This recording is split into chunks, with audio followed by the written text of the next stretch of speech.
Ile wizi iliangusha NHIF mpaka kukuwa na madeni ya bilioni 30.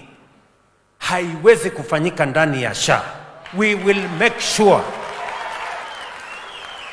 the digital system, the digitization process of SHA is what is making us to detect all the fraudulent claims, all the ghost hospitals, and all the fake patients that are attempting to carry out fraud in our health sector.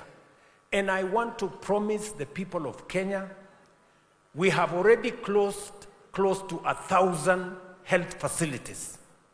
We are not going to stop at closing the facilities. We are also going to make sure that they refund the money if ever they have been paid.